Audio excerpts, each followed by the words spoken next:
की हम क्रिसमस की मीटिंग की तैयारी 11वें महीने से कर रहे थे, लगातार कंटिन्यू, कि परमेश्वर कैसे होगा तेरा काम। सब कुछ हमने परमेश्वर के हाथों में सौंपा कि ये मेरे परमेश्वर, हमसे कुछ भी नहीं हो सकता, क्योंकि तूने कहा मनुष्य की सोच से बढ़कर आप करते हैं। हमने फास्टिंग किया, सभी चर्च के बच्चों ने, लीडरों ने मिलकर लगातार, और ये 11वें महीने में हमने फास्टिंग प्रार्थना, और 12वें महीने में फिर 1 से लेकर फिर हमने 11 दिन की फास्टिंग और प्रार्थना करा। बीच बीच में बच्चे लगातार फास्टिंग और प्रार्थना करते रहे, परमेश्वर का धन्यवाद करते, और सारा भरोसा हमने परमेश्वर पर रखा, और परमेश्वर ने हमारे सोच से बढ़कर हमारे जीवन में करा। परमेश्वर, भले ही हम 4-5 जने थे, मजबूत मजबूत विश्वासी, मैं नाम नहीं बोलूंगी, और सबने पर्चियां भी कटवाई, उनके लिए जोर से ताड़ियां बजवाएंगे जिन्होंने अपने रिश्तेदार, अपने संबंधों से पर्चियां कटवा के परमेश्वर का भेंट दान दिया, चाहे थोड़ा हो चाहे ज्यादा। और जितने भी लीडर हैं, क्या कहते हैं, काफी लोग हैं, लीडर हैं, परमेश्वर का धन्यवाद। विपिन का परिवार, रानी सिस्टर का सबसे पहले भेंट दान देने वाले, सुशीला बहन है, परमेश्वर का धन्यवाद। प्रीति है, परमेश्वर का धन्यवाद करते हैं। उसके बाद सिस्टर निशा, किसमिस, सभी ने, और जितने भी लोग आए हैं, इन सभी ने भी अपने योगदान का परमेश्वर हाथ बढ़ाया। उस में परमेश्वर के खाने पीने में जो भी जरूरत थी, परमेश्वर के दासों के स्वागत के लिए, खान पीन के लिए, सबने अपना हाथ बढ़ाया। साबा देवी ने, सोनिया ने, सुनीता, ममता, सबके लिए जोर से ताड़ियां बजाएंगे, क्योंकि परमेश्वर ने कहा मेरे लोगों के अंदर एक चिन्ह होगा, उनने कभी भी उनसे मांगना नहीं पड़ेगा। दीपक ने भी, इधर भाई लोगों ने, नेहा ने, अमित ने, पीछे बैठे हुए हैं, और जो आज लोग नहीं भी आए हैं, और सच में परमेश्वर ने कहा मेरे लोगों के अंदर एक सच्चाई का चिन्ह होगा। उनको सिर्फ मैसेज दिया जाएगा, बताना नहीं पड़ेगा कि तुम ये भवन में लेके आओ, वो खुद से लेके आएंगे। क्योंकि जब यीशु मसीह हमारे जीवन में आता है तो भेंट इजराइलियों ने क्या करा था, ढेर का ढेर लगा दिया था। हालेलुया। 3-4 दिन तक बटोरना मुश्किल, ऐसे परमेश्वर ने हमारे जीवनों में आशीष और बरकतों को डाला, और अन्य जातियों ने भी बहुत मदद और सहायता करी, और परमेश्वर के दासों ने भी हमारे लिए दिन रात प्रार्थना करी, और बीच में पचरंगा बाजार में बीच में परमेश्वर ने हमारी अगुवाई करी। अन्य जातियों को प्रचार पहुंचा, खाने में बरकत रही, कपड़े में, दान में, भेंट में, खाना खा भी लिया, और फिर भी इतना बच गया। ये मेरी सबसे, हम चिंतित थे कि परमेश्वर पर, विश्वास किस पे था, परमेश्वर पे था। हम चिंतित थे कि परमेश्वर कैसे होगा और हम कैसे करेंगे, पर वो कुछ भी जब हमें समझ नहीं आता, हम परमेश्वर की तरफ देखें। हमारी सोच से बढ़कर, क्या नाम है परमेश्वर का, अद्भुत, अद्भुत करने वाला परमेश्वर है। मैं सारी महिमा परमेश्वर को देती हूँ। और इस बीच दौरान जब मैं प्रीति रानी सिस्टर की शादी की सालगिरह थी, उस समय मेरी तबीयत खराब हो गई थी बहुत ज्यादा, ये मेरी गवाही है। पहले परमेश्वर को जोर से ताड़ियां बजाएंगे। सारा काम बहुत अच्छे से रहा, ब्लेसिंग भरा रहा, घरों में कलीसिया ब्लेसिंग भरी रही। सबने परमेश्वर का धन्यवाद, जोर शोर से अपने घरों में प्रार्थना संगति करवाई। दीपक भाई साबा के घर भी गए, और साबा भी हमारे लिए बड़े अच्छे स्वागत करके चाय दूध पत्ती लेके बैठी हुई थी फटाफट से परमेश्वर का, और सबके घर अच्छे से हमने, और कई लोगों ने चर्च में करवाया, और दीपक भाई ने भी, सबने करवाया, बीच में हमारे पास बैठा हुआ। तो मेरी तबीयत कुछ खराब होगी और ज्यादा ही होगी। बच्चे चुप हो जाए, इनकी टॉफी बंद हल्का। और उसमें मेरी तबीयत खराब होगी, और मेरे को एक छोटा सा दाना हुआ कमर पे पीछे। मैंने सोचा पता नहीं क्या हुआ, और परमेश्वर की दासी भी आई थी 7 तारीख को। उस समय जब उसने अपनी गवाही दी कि मैं 1-1.5 महीने तक खाट में से उठी, मेरे को इतना शरीर टूटा जा रहा, उसकी गवाही सुनी, और उस गवाही सुनने के बाद हफ्ते के बाद मेरी तबीयत होगी। मैंने कहा परमेश्वर ये क्या हुआ, पता नहीं क्या होगा कमर में। मैं कहा वैसे ही हो गया, हल्का से दिल खा है। वो अपने आप से कमर में पीछे छोटे छोटे दाने हो गए और ज्यादा फैल गई। परमेश्वर का धन्यवाद। हल्का बोलिए 1 से ज्यादा हो गया, और शरीर बिल्कुल अकड़ गया। सब अपने घरों में बुला रहे प्रार्थना के लिए, मेरे से नहीं हो जा रहा, उठा नहीं जा रहा। और फिर भी मेरे को परमेश्वर से मैंने ये मांगा फास्टिंग में। डॉक्टर बोला कि दवाई खानी है, मैंने फास्टिंग की।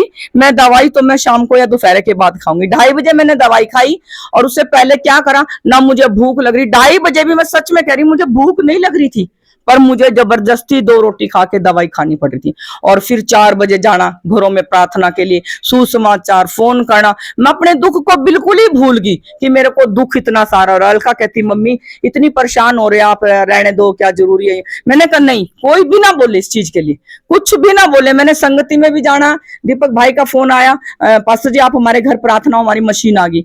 रानी घर की तरफ से भागी, और इनके घर पे गई, मेरठ गई, हाँ मेरठ गई थी मैं प्रार्थना के लिए।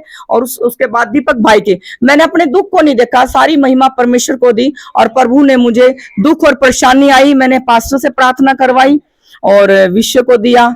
तो प्रभु की दासी ने कहा जब हमारा बढ़ने का समय होता है और सड़क से हमें आशीष मिलनी होती, ये दुख और परेशानियां आएंगी हमारे जीवन में, पर एक बड़ी महिमा का कारण होगा है, क्योंकि ये चीज हमें पता होना चाहिए।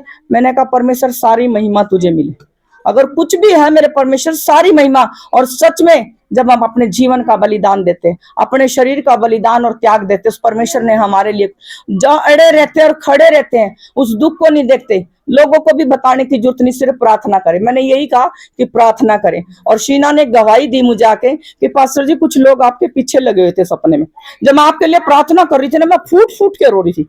मैंने कहा फिर रो लेती, करी मैं रोई हूँ, बहुत रोई। और कोई चीज ना आपके पीछे भाग रहे सारे। मैंने कहा जो दुष्ट आत्मा काटते हैं किसके पीछे भागते हैं? पास्टरों के पीछे तो भागती है, उनके परिवारों के पीछे तो भागती है। तो हम उनके लिए क्या करें? प्रार्थना करें। बहन तू हमारे लिए प्रार्थना करे। कहती ठीक है। कह रहे, मैंने कहा तू नहीं जानता भाई तू उसकी किसकी तरफ हाथ, उसके ऊपर परमेश्वर का हाथ है। और मैंने कहा तू सही जा रही है, प्रार्थना करे, परमेश्वर दिखाता है अपने आसपास के लोगों के लिए कि अपने पास्टर के लिए फास्टिंग और प्रार्थना करे। सबसे ज्यादा आप अपने परिवार के लिए करते हो। लीडर भी मेरे साथ बोझ उठाते हैं, मैं उनको भी बोलती ज्यादा से ज्यादा बाइबल पढ़ना, प्रार्थना करना। और जो पास्टर लगा रहता है उसके तो पीछे लगे ही रहते हैं, उसको भी ज्यादा फास्टिंग और प्रार्थना करनी पड़ती है। कितने लोगों का बोझ उठाते हैं, कितनी प्रार्थना करते हैं, इतने चर्चों के विषय होते हैं डेली 24 घंटे प्रार्थना में। और ये लोग भी मेरे साथ बोझ उठाते हैं जो बैठे रहते हैं। तो दबा के ये परिवार हमारे प्रार्थनाओं में होता है। तो जब हमने प्रार्थना करी, उन चीजों को डांटा और परमेश्वर ने मुझे चंगाई दी, प्रभु ने मुझे छुटकारा दिया। और छुटकारे के बाद ही एक बड़ी ग्रेस और एक बड़ी गवाही, अद्भुत परमेश्वर ने ऐसे ऐसे लोगों को लेके आया। और ऐसी ऐसी मेरी सोच से बढ़कर परमेश्वर ने मुझे बरकत और आशीष दी। और लोग, मैंने ढेर सारे लोगों को भी देखा, नए को, जिनको मैं नहीं जानती, वो भी परमेश्वर ने मेरे जीवन में भेजा। तो सारी महिमा हम किसको देंगे? परमेश्वर को। जोर से ताड़ियां बजाए परमेश्वर। कभी भी हमें दुख और मसीह, मेरा गवाही है कि निशा बहन है, मेरे पास रहता है, यहाँ काबड़ी में रहते हैं। तो उस सब मेरा गांव के बोलता था कि इसको दिमाग नहीं है, रात भिनसर नहीं रहता है, जहाँ पर तहाँ जहीं सांझ वही बयान करता है, जिसको पता नहीं क्या होगा। से तुम लोग प्रार्थना करो। हम जब से आए हैं बिहार से, तब से हम घुटना टेक कर रो रो के प्रभु से प्रार्थना, ए प्रभु जी उसको भी अच्छे रीति से चंगाई दो, उसको भी कलसी जाने में सहायता और मदद करो कि जा पाए। तो आज प्रभु उसको लाया है, इसलिए प्रभु का रात लग। नहीं, मेरा भागना है।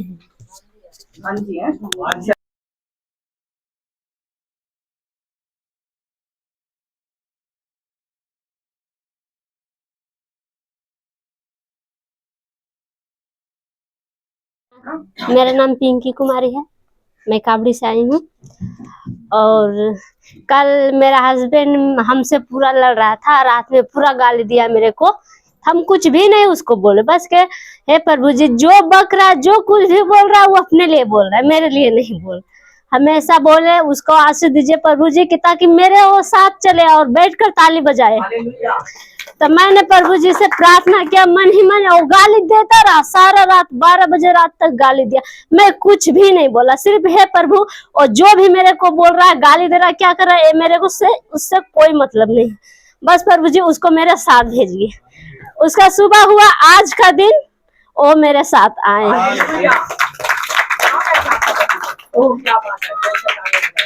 सभी को जय मसीह की। सबसे बड़ी गवाही है कि अभी तक संभाला परमेश्वर ने, उसका धन्यवाद देते। पिछले साल प्रभु ने मुझे एक बाइक दी थी, हालांकि नई नहीं थी, वो पुरानी थी। और अभी 1 हफ्ते पहले मैंने एक स्कूटी ली है, वो भी नई नहीं है लेकिन पुरानी, पर हमारा काम चल रहा है। प्रभु का धन्यवाद। जिस सबको जय मसीह की। मेरा नाम सरोज है, सब्जी मंडी से आती हूँ। और मैं ना 3-4 महीने से पूरी तरह कल मैं ना रो रो कर प्रार्थना करी मेरे ऑटो के लिए। ना मेरा कोई भी नहीं, मैं सबके लिए गई, सारी जगह गई। भतीजे के पास भी गई, क्योंकि उसके भाई ने उससे आ रहा मेरा ऑटो। कल ना मेरे भतीजे का अपने आप ही फोन आया कि भाई मैं चलूंगा तेरे साथ। अब लगा ऑटो मिला कि नहीं मिला, अपने आप ही आया। मैं रो बैठ कर थक चुक कर बैठ चुकी थी। फिर कल ना ऐसा होया, मेरे को एकदम फोन आया। मैं रो रो कर पूरी तरह प्रार्थना कर रही थी। मैं कहा, प्रभु आप ही मेरे को बस जा भी ये रास्ता आपने ही निकालना। मेरे पास एकदम फोन आया और मेरे घर आड़ा ये बोला कि मैंने माता रानी का नाम लिया। मैंने क्या, मैं माता रानी का नहीं, मैंने प्रभु के आगे अरदास करी, प्रभु से प्रार्थना करी। अब मेरे को आज ऑटो वाले के पास जाएगा, देखो प्रभु लेके आएगा।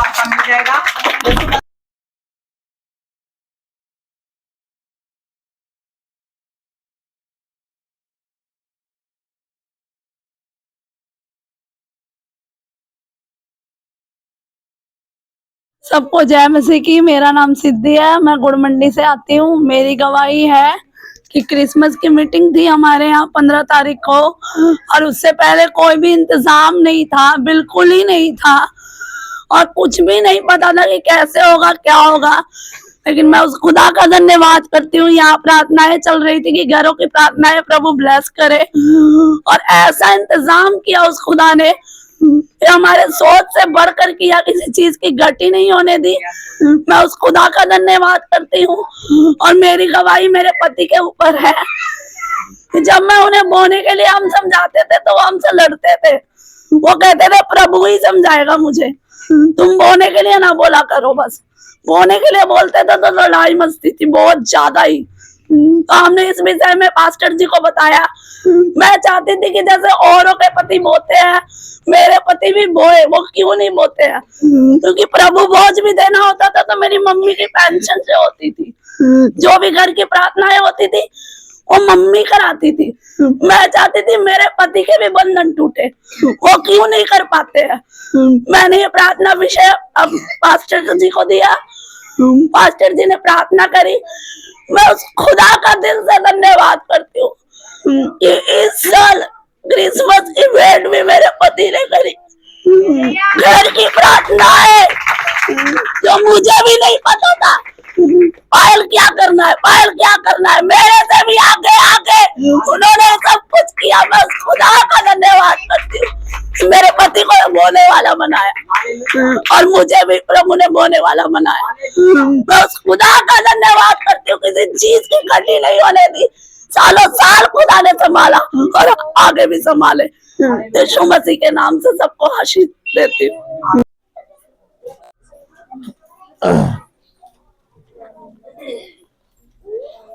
के साथ, हे मेरे मन यहोवा को धन्य कहे, और जो कुछ मुझ में है वह उसके पवित्र नाम को धन्य कहे। हे मेरे मन यहोवा को धन्य कहे, और उसके किसी उपकार को ना भूलना। वही तो तेरे सब अधर्म को क्षमा करता और तेरे सब रोगों को चंगा करता है। वही तो तेरे प्राण को नष्ट होने से बचा लेता है और तेरे सिर पर करुणा और दया का मुकुट बांधता है। वही तो तेरी लालसा को उत्तम पदार्थों से तृप्त करता है, जिससे तेरी जवानी उकाब के समान नई हो जाती है। यहोवा सब पिसे हुओं के लिए धर्म और न्याय के काम करता है। उसने मूसा को अपनी गति और इजराइलियों पर अपने काम प्रकट किए। यहोवा दयालु और अनुग्रहकारी, विलंब से कोप करने वाला और अति करुणामय है। वह सर्वदा वाद विवाद करता ना रहेगा, ना उसका क्रोध सदा के लिए बढ़ता रहेगा। उसने हमारे पापों के अनुसार हमसे व्यवहार नहीं किया और ना हमारे अधर्म के कामों के अनुसार हमको बदला दिया है। जैसे आकाश पृथ्वी के ऊपर ऊंचा है, वैसे ही उसकी करुणा उसके डरबयों के ऊपर प्रबल है। उदय आंचल अस्ताचल से जितनी दूर है, उसने हमारे अपराधों को हमसे उतनी ही दूर कर दिया है। जैसे पिता अपने बालकों पर दया करता है, वैसे ही यहोवा अपने डरबयों पर दया करता है, क्योंकि वह हमारी सृष्टि जानता है और उसको स्मरण रहता है कि मनुष्य मिट्टी ही है। मनुष्य की आयु घास के समान होती है, वह मैदान के फूल के समान फूलता है, जो पवन लगते ही ठहर नहीं सकता और ना वह अपने स्थान में फिर मिलता है, परंतु यहोवा की करुणा उसके डरवैयों पर युग युग और उसका धर्म उनके नाती पोतों पर भी प्रकट होता रहता है, अर्थात उन पर जो उसकी वाचा का पालन करते हैं, उसके उपदेशों को स्मरण करके उन पर चलते हैं। यहोवा ने तो अपना सिंहासन स्वर्ग में स्थिर किया है और उसका राज्य पूरी सृष्टि पर है। हे यहोवा के दूतों, तुम जो बड़े वीर हो और उसके वचनों के मानने से उसको पूरा करते हो, उसको धन्य कहो। हे यहोवा की सारी सेनाओं, हे उसके टहलुओं, तुम जो उसकी इच्छा पूरी करते हो, उसको धन्य कहो। हे यहोवा की सारी सृष्टि, उसके राज्य के सब स्थानों में उसको धन्य कहो। हे मेरे मन, तू यहोवा को धन्य कहे। हालेलुया, आमीन। इस वचन के पढ़े सुने जाने द्वारा परमेश्वर आप सबको आशीष दे। सबको जय मसीह की। हालेलुया। परमेश्वर कहते कि हे मेरे मन, यहोवा को धन्य कहे और जो कुछ मुझ में है वह उसके पवित्र नाम को धन्य कहे। हे मेरे मन, यहोवा को धन्य कहे और उसके किसी उपकार को ना भूलना। परमेश्वर के ये उपकार ही हम पर, जो परमेश्वर ने हमको जीवित रखा इस धरती के ऊपर। ना जाने पता नहीं कितने लोग इस साल सो चुके होंगे, ना जाने कितने लोग इस टाइम अभी हॉस्पिटल में होंगे, लेकिन परमेश्वर ने हमें स्वस्थ तंदुरुस्त जीवितों की भूमि पे जीवित रखा। क्या हमें परमेश्वर का धन्यवाद नहीं करना चाहिए? इस पूरे साल हमें संभाले रखा, क्या हमें आखिरी संडे को आके इस साल के परमेश्वर का धन्यवाद नहीं करना चाहिए? परमेश्वर ना तो लड्डू मांगता, ना ही लकड़ी मांगता, ना ही फूल मांगता, ना परमेश्वर घी का पिप्पा मांगता। ये वो परमेश्वर नहीं है जो लड्डू मांगे, ये वो परमेश्वर नहीं है जो बोतल मांगता है। परमेश्वर सिर्फ धन्यवाद मांगता है।